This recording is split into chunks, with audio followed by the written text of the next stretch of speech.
আসসালামু আলাইকুম, কেপিএল্লাহ থেকে বলছি। এই যে সকালে এসে খাবার খেতে দিলাম। এই যে আমার বাবা খাবার খেতে দিচ্ছে। এই যে সব কবুতর, এই যেগুলা বাইরে ছেড়ে রেখে দিচ্ছি, পাট্টা কবুতর, বাচ্চা কবুতর, এইগুলা এইখানে খাবার খেতে দেওয়া হচ্ছে এদেরকে। নামতেছে, এটা একটা হলুদ গটরা নোয়ার, ঝটিয়ালা ঝোপ্পা মোজা, হালকা বুকে একটু মার্কিং আসছে, কিন্তু সমস্যা নাই। এটা আমার নিজের জন্য রেখে দেবো, কারণ এর বডি ফিটনেস দুর্দান্ত আসছে। যে দেখতে পাচ্ছেন বুকে একটু মিস মার্কিং। আর এই যে আজকে আমার এইগুলাকে, এই যে আমার গলা কষা বাচ্চা দুইটা, আর ওই যে হলুদ গড়ার নর বেবি হয়েছে, এটা একটা চিলা গড়ার নর বেবি হয়েছে, এই দুটাকে এখানে দিয়ে দিলাম। এদেরকে খাবার দিয়ে এদেরকে আলাদা করে দিয়েছি বাপ মার কাছ থেকে। আর এই যে সব খেতে দিচ্ছে আমার বাবা, দেখতে পাচ্ছেন।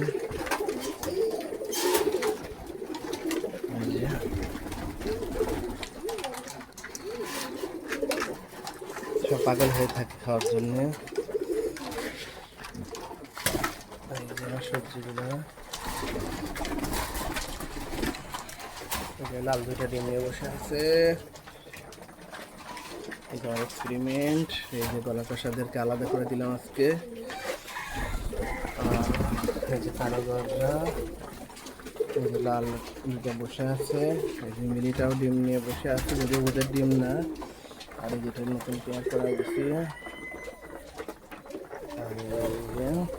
সব খাচ্ছে। এদের ভয় কেটে গেছে, আগে আসলে ভয় পাইতো, কিন্তু এখন অনেকদিন হয়ে গেছে, এখন আর এরা ভয় পায় না।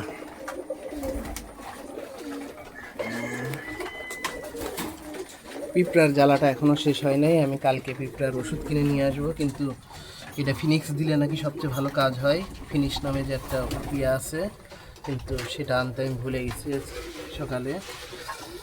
যাই হোক, আনতে হবে, আজকে কিনে নিয়ে আসবো যদি খোলা থাকে দোকানপাট। নামতেছে, দেখেন কীভাবে খাচ্ছে। এদের এখন আর কোনো ভয় নেই, পাগলের মতো খাচ্ছে। বুঝতেছি এদের ছোট হয়ে গেছে, খাবারের পাত্র ছোট হয়ে গেছে। খাবারের পাত্র এদের আরেকটু বড় পাত্রে দিতে হবে। এই হচ্ছে অবস্থা।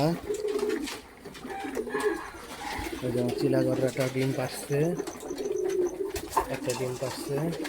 যদি ওর ডিম পার রাখবো না, ওর লাল গররা দুটো ডিম ওখানে চলে দেবো।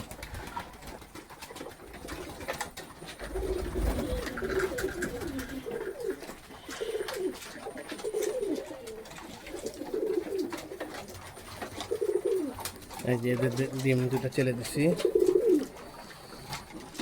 আর এবার একটা অদ্ভুত কাণ্ড হয়েছে, এরা একটা ডিম পারছে। আমার কয়েকটা কবুতর একটা ডিম পারছে, কারণ হচ্ছে আমি এরা যখন ডিমে আসছে তার কিছুদিন আগে ক্রিমির কোর্স করাই দিছি। আমার ধারণায় ক্রিমির কোর্স করানোর কারণে এদের ডিমের ইয়েটা কমে গেছে, এই জন্য এরা একটা করে ডিম পারছে। এই জন্য এই ডিমগুলোকে অন্যগুলাই দিয়ে আমি সরাই দিলাম। এই যে আমার মেইন পেয়ারটাকেও আলাদা করে দিছি। আর একটা পেয়ার, এরা সব, এই যে আমার, এরা সব ইয়াতে বসা, এখনো কোনো ডিম পাড়ার লক্ষণ নাই, সব মল্টিং পার করলো। সব কবুতর মল্টিং ছিল, এই জন্য ডিম বাচ্চা ওইভাবে করে নাই।